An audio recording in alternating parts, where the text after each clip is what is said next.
Hello all and welcome to the channel. Today I'll be walking through a new Notion built business model, and this one is for digital marketing agencies. The setup covers everything from client portals to user journey and pipeline, proposals, meetings, content, financials, case studies, team and company section. So we have a lot of ground to cover, and my goal is just to give a kind of 1 to 2 minute walkthrough of each workspace so that you're a little bit more familiar with the model. And if you happen to be watching this video as it's released, then the digital marketing agency model is actually on sale on pre-order, 50% off. So you can grab that until the end of tomorrow, which is June 15th. Okay, let's start the tour. So first of all, just a quick word on the model and how it's set up in Notion so that you can have an easier time of navigating it. The main thing to note is this left synced block is actually our navigation menu. So all of the pages and workspaces which run this digital marketing agency model, you'll find them in the left-hand menu. And this is synced across all of the pages. So if I click through to this strategy page, we have the same menu here. If I add an item anywhere in this menu, then if I go to another page, it's going to be there as well. So that's just kind of a quick note on the synced block menu so that if you haven't seen that layout before, you know exactly what to expect. Another note in terms of like basic setup for the model, there is a map section which is going to host all of the databases of the system. So when you see something like this, which is a gallery view of the client portals, it's always going to be a linked instance of the main database. So the main database is always going to be in the map. And if you want to see which databases are in there, you can always visit the map directly. So if I head back home, one more thing I want to point out structurally for this model, which is new to our landmark model offerings, we now have these 3 toggle drop down menus, and they're effectively little widgets which are going to help you solve various problems in your business as you're kind of using the model day to day. So we have a forecasting widget which has a few different calculators to help for things like bidding, things like calculating your runway, checking objectives, this type of stuff. We have a frameworks widget, things like SWOT analysis, Eisenhower matrix, impact risk matrix, SMART goals. And then we have a very small embeds widget, which you can generate a few different dashboards. So now that we know how to get around this model, how to navigate it, we can take a look at each of the sections step by step. So let's just starting with the home dashboard, which no matter where you are in the system, you can always get back to by hitting home or finding your digital marketing agency, whatever you name it, in the top breadcrumb menu. There's only 2 parts to the home dashboard. We have a list of our active client portals, which we can click into and review as we need to. So that's a 2-step click through, and then you can access this client portal. If we head back, we can see there's also a meetings calendar. So this has any upcoming meetings, and there are a few different preset tags and templates that you can start from for this meeting setup. So very simple home dashboard just to keep you and your team focused on currently active client portals and any meetings that are coming up.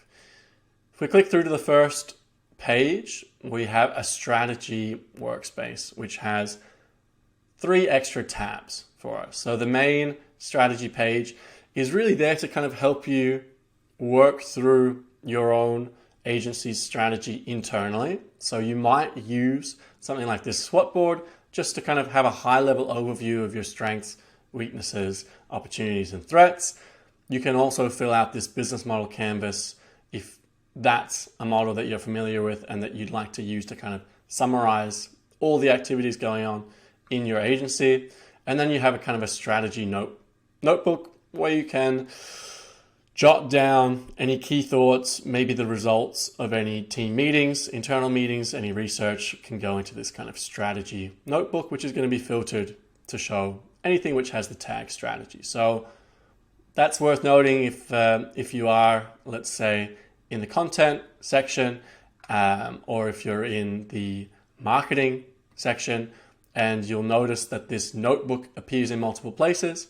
If I add a new entry, which is our marketing strategy, because it's in the marketing section, it automatically gets the marketing tag. But if I add this strategy tag, just checking, let's go back to our strategy home, then that entry will appear there as well. The next tab in the strategy section is just a competitors table. So for your agency, you may want to go out and research some competitors, find out what they're doing, things like their entry price, what products they offer, and you can also do things like list the type of competitor it is. So you can use this competitors workspace and table to list out your competition. You can also hit this competitors template button to generate a bit of a profile that you can fill out on each of your key competitors. The next tab is to help you just hone in on your positioning as an agency. You can use this Figma board if you like. You can just follow the link and duplicate the template there, or you can use your own if you'd like to. And then you can use this board to place your competitors in the context of your own key positioning factors. So you can choose a couple of positioning factors that makes the most sense for your agency, and then you can reference your competitors list. So perhaps this creative agency one you may decide they belong in this bottom left quadrant. And as you fill out this board, you can kind of get an idea of how you can stand out from the competition in your positioning.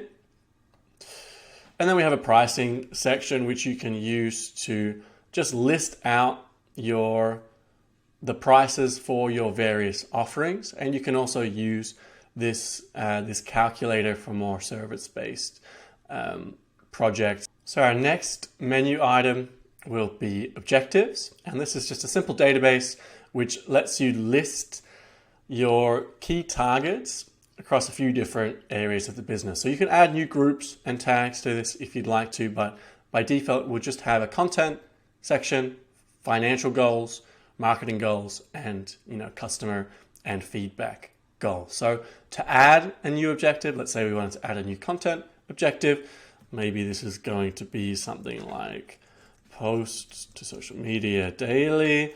Let's be more specific. Let's say Twitter might be part of your content strategy. You can give it a check-in date. You can give it a target, which is just going to be one.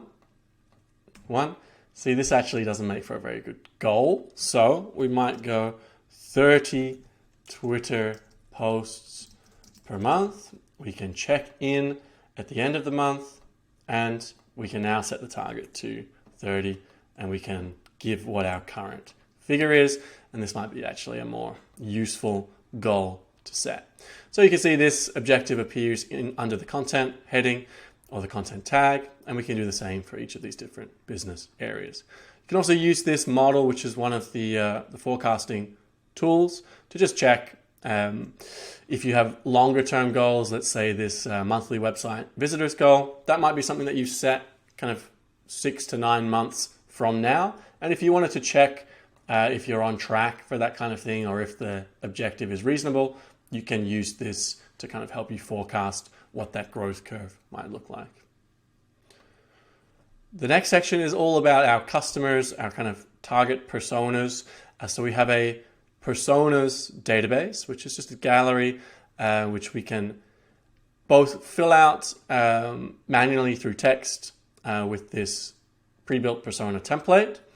And you can also add you can link some relevant features and pain points and user actions, which are linking to databases in this section of the customer workspace. So this use cases table has quite a few related objects to it. And it's one of my favorite components to use, because it kind of forces you to really think about what is the scenario that one of these personas is going to be in, where they're considering our services or our product. And it kind of lets you not only be specific about the user mindset and what features they might want, but it also is a really good tool for brainstorming things like content and meeting that persona at the right moment. So a more concrete example of this, so let's say that we look at our offerings for this digital marketing agency. And so let's just start with this first one, which is an SEO audit. So the question is, what are some use cases where one of our target personas might actually be considering that SEO audit? And it might be, let's say, migrating to a new website. So this is a use case, which is, we have some target persona. Maybe it's going to be, we're going to choose persona 1, which might be a specific type of company or a certain size. And the offering that we're focused on, we can link through this use cases table. So we said this SEO audit. If we have specific features which are part of the audit, we can add that through the features list, but we don't need to do that now. And then we can also start to brainstorm keywords that might be relevant to this particular use case. And from there, we can perhaps even generate some content ideas. So, migrating to a new website is the scenario that this particular persona is facing. Let's give this persona a little bit more detail. Maybe it's an accounting firm. So, there may even be a long tail keyword, which is migrating let's go, how to migrate an accounting website. With this as a keyword, and then the content title might be something like that, which is a little bit more punchy and catchy. But this is just kind of a live improvisation to show how you might use this personas and customers workspace in your agency model. So you start with kind of high-level overview of your personas. You have some specific use cases which you can brainstorm, and then you can also use this client journey tab to flesh out what are the key steps or stages of your prospect or client journey, from discovering coming across your agency to perhaps there is some sign-up offer, maybe there's an onboarding process. You can list the various stages, and again, because this workspace is this model is kind of linked to various workspaces, you can see some of the related activities that might go with the client journey. A simpler workspace up next, which is just a place to list our various offerings. So there are a few different tags we can add. If you have some offerings that are kind of on a retainer basis, some of that are projects, maybe you have some digital products or a course or something that you're adding to your offerings list, you can keep track of them all here. You can also add and select various features if that makes sense for a particular offering. The proposals section is also quite simple and to the point. You have a table which has the proposal itself inside of it. So there's a template that you can use if you want to, just to map out your proposal, or you can even export it as PDF and send this as your proposal. You have a way to keep track of the status, the contact, and the bid. And then below you have a bidding calculator if you'd like to use that to help you price your bid on a specific proposal. The marketing section is for your own internal marketing efforts as an agency. So we have this traction channels, kind of marketing channels list. You can select and prioritize those channels which make the most sense for your agency, or the ones that you're actually most focused on. I have kind of built out this particular model based on a few assumptions about which channels are going to be most valuable.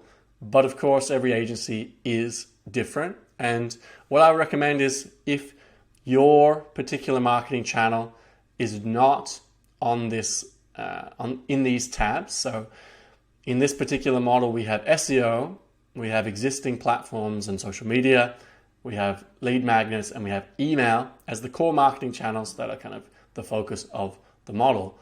But if, for instance, you were running a lot of social and display ads as kind of one of your main strengths that's working, if you ran a lot of events, then I would recommend adding another tab to this top menu, which is focused on whatever those marketing channels happen to be.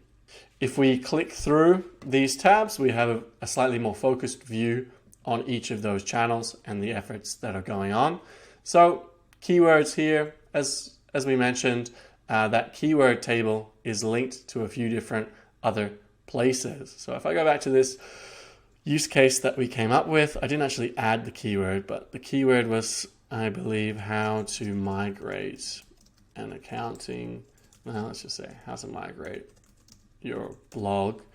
That's probably not very long tail, but if I add that here and I head back to my marketing and then SEO tab, you'll see that the keyword appears, and I can add things like volume, cost per click, difficulty, the type of opportunity, and any content that is listed or connected to it. We also have a link building view. So if you are engaged in any link building efforts, outreach, things like this, you can reference the contacts database, which is filtered by link building contacts. So we'll get to our contacts database and pipeline in another workspace, but this is a filtered view of our contacts database, and you can keep track of any link building efforts. And then you can also add any favorite SEO tools that you have below. For the social media section, it's quite simple. It's really just a content calendar with a content ideas board as well. So this is just a way to kind of keep on top of any social media content efforts that you may have.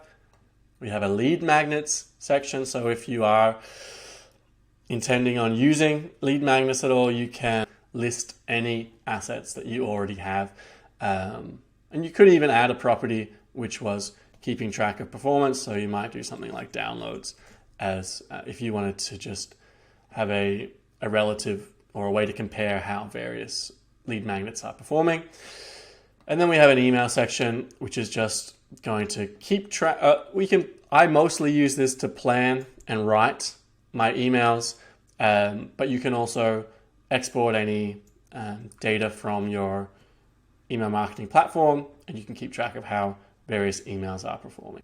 So the projects workspace begins on this timeline view, and it's just a way to keep track of any internal projects going on in your agency. You can also switch over to this list view, which is helpful for prioritizing various projects. You can make use of these various factors to help rank it. And if you want to sort it by the priority factor, you can actually just select this score, and if you set it to descending, it's going to list the highest score, which are the highest priority projects from top to bottom. So you also have an archive. So once a project is done, you can send it to the archive.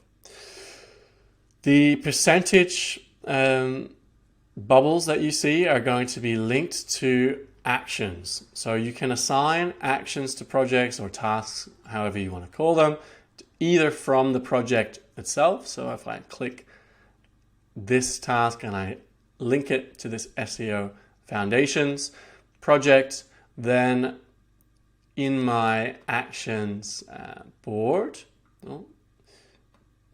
from my actions board, I can't actually remember which one I selected. Okay, so this one is linked to pre-launch campaign. This one is linked to medium growth. I'm not sure which one, but basically as soon as you hit archive on an action, that's going to contribute to the progress bar in your projects view, just in case you're wondering how that actually works. So our actions and tasks board, we have our status across the top. So as you progress various tasks, you can move them along the board, and then you can archive them once they are done.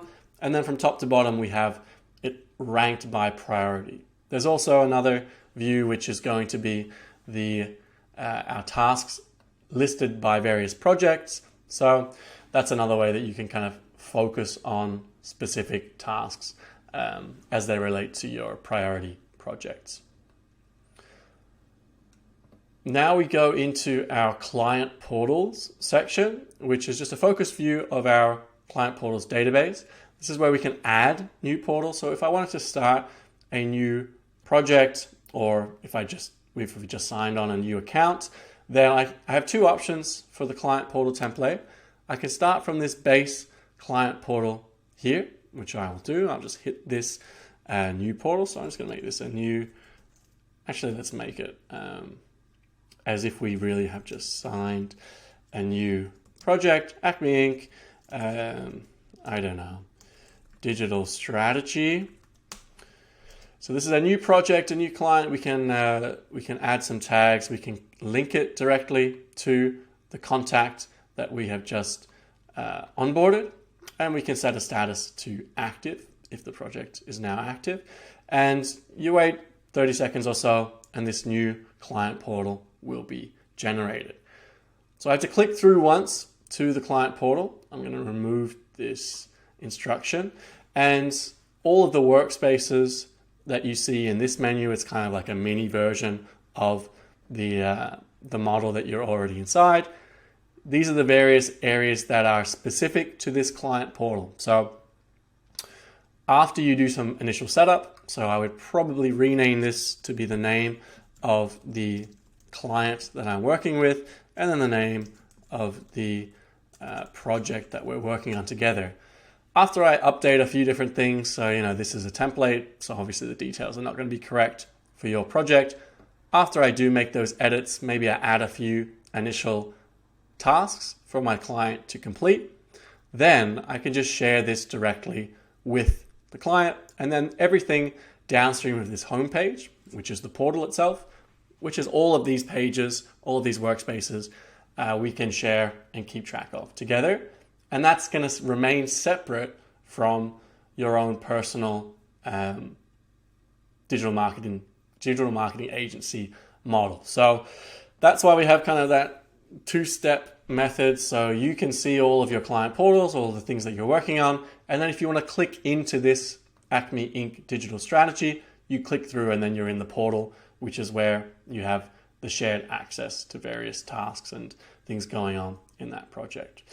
So client portals are probably going to be quite a useful tool in your agency. If you have any specific questions about how to customize them or tailor them, then send me a message at gerard@landmarklabs.co, and happy to help you get set up. We also have a meetings tab, which is quite straightforward. We have our calendar view. We have a list of all meetings that have happened that are not archived, and then we have our archived if we ever want to clean up some space. There are a couple of templates that you can choose to start from. There's kind of a client intro call, daily stand-up agenda, but I leave it to you to create your own templates if you have kind of repetitive meeting or call structures. We then have our sales and prospecting pipeline, and by default, we will be going by status along the top. So as a particular contact or prospect moves through the pipeline, they will be moving left to right. So as we progress our conversation with them until they are an active client or whatever they happen to be, we can keep track of where they are in the pipeline, and we can also get a kind of quick overview of how many prospects are in different stages of the pipeline just by looking at these numbers. So there's 3 not contacted, 14 contacted, etc. It's then subgrouped by various offerings that we have. So some prospects may be better suited to this social media management offering. They may be better suited to content creation. And what you can do is we could link them to this offerings database. So these are just tags right now, but we could actually make them linked to that database. The reason I didn't do that is because you may want to be a little bit more generic with how you segment your pipeline. And so you might want to just have something like a long-term partner as a tag, but that's not really a specific offering. So you can obviously edit and customize this pipeline as you like, but for now, this is just a way to kind of quickly get an overview of who's in the pipeline, where they are, and what type of opportunity they belong to. We then have a content section, which is quite simple and condensed, which is just for any internal content efforts that you and your team may be working on. So if content marketing is part of your agency's strategy, then you can keep track of various content pieces. You can assign tasks to them, and you can actually add them to various projects if you'd like to, all from this kind of content view. You can also do your own keyword research in here directly. I'm going to move a little bit more quickly through the remaining stages, I think, just so that this video doesn't drag on too long. We have a kind of a subsection of the menu which is dedicated to all things performance in your agency, and this is really quite a simplified view. If you wanted to keep track of your website's metrics, if that was an important thing in your agency, then we do have this pre-built Google Analytics dashboard. But we also, remember, you also have access to a few different dashboards in here. So if you're running an ad strategy, you can also add this Google Ads dashboard. You can hit this YouTube Analytics dashboard if you wanted to, if those were more relevant for your own analytics and performance. And these are going to be pre-built dashboards in Google Data Studio, which there are template links for and a walkthrough for how to set that up to link it to your own data streams. It's quite simple. Well, I say it's quite simple, but maybe that's just because I've done it a few times. If you have questions or if you have any troubles getting that set up, then let me know and happy to help. But basically, it's just a matter of taking the dashboard template and linking your own data streams to it instead of this dummy data here. So that's a very simple view of your analytics board. And then we have a financials section, which is going to be split into a few tabs. We have a place to keep track of our invoices. Very simple, just the revenue item that belongs to it, the status, and the name of the invoice itself. And if you click in, you can also generate an invoice here directly. We can also add a contacts property to this. I might actually do that before releasing the model because that's probably useful. But as of right now, I can't remember why I didn't add that. So we have our invoice tracker. We have a place to keep track of all revenue and all expenses. We also have a runway if that's relevant for you and your team. If by any chance you needed to keep track of this, if you had some different financing models, then you can check your runway and see how the agency is doing in terms of financial health. And then we have an internal section to keep track of pay for your own team and contractors. So depending on who you are and your role in this agency might be, if you are the agency owner, this pay section you might want to just keep private to yourself so that you can keep track of payments that need to happen and then assign various payments to contractors so that they can keep track of the status of their invoices.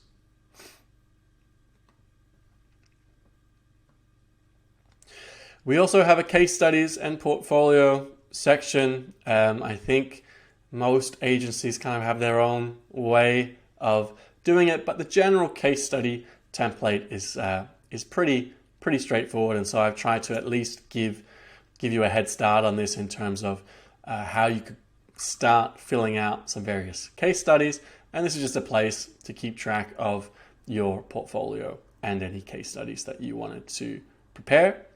We also have a testimonials section, which is again linked to our contacts database. So the contacts database itself has a lot of properties that are often hidden So it's quite a heavy database in that sense. One of the properties for every single contact that we have in the database is a feedback section. So if you do work with a client and they give some feedback, you can add that to this feedback section here. So I had a great time working on the project, excellent outcome, let's say 5 out of 5 rating, if I could spell. So we've filled out the feedback from this particular kind contact. And if I head back to our feedback testimonials section, we should notice that Kira shows up. So this is what we've just written, because this is a filtered view of our contacts database, which is showing anything where the feedback is not empty. So as you add any feedback and testimonials from contacts, this wall should fill up accordingly. For the company section, there are only a few workspaces. We have a team directory where you can get an overview of the team, and there's also a little bio for your team members. I'm going to hide these properties because they are taking up too much space. But there's just a short bio, and you can keep track of everyone in the team along with their contact details. We've just visited this contacts list, but this is the full contacts table and the full database for you to view. We have any company docs, things like invoice templates, project agreements, NDA agreements, and there's also this creative brief template if you wanted to make use of that as well. Click my way back to the home page, and finally in the company section we have a brand page. If you wanted, this can also kind of double as an onboarding page if you wanted to give any kind of basic how-to introduction to a new contractor. You might want to add that here, or you can always just add a new page to the menu, which might be your onboarding and welcome kit. Tools and help, list of tools that you're using or you may want to use in your business with links so that you can have a quick shortcut to any tool. So if you wanted to quickly head over to Google Analytics, you could create a favorited tools view of this. So I have it unfiltered now, but if I list it where favorite is checked, then we have a list of our favorite currently active tools in the business. And finally, we have our archives. So this is a condensed view of all the archived content, projects, actions, objectives, and meetings. And this, the purpose of the archive really is to clear up space throughout the model system. So as you're adding objectives and you don't necessarily want to delete them as the months and perhaps years go by, that archive is probably going to fill up, and that's really why it's useful. It's not necessarily the most visited place of your workspace, but it can help you to kind of stay organized. So that about does it for the full tour. Let me know if you prefer this style of walkthrough and tour compared with my other rambling mode of jumping around between workspaces, or if you prefer to walk through some more specific scenarios, say how would you set up a new client project from A to Z. I'm also happy to run through those within this digital marketing agency model. But that's it for now. Thanks so much for watching, and remember, if you are watching this on release and you've made it all the way through to the end, the model is currently 50% off on pre-order, so you can head over to landmarklabs.co and grab that offer if you're interested. Otherwise, thanks again, and I'll see you in the next video.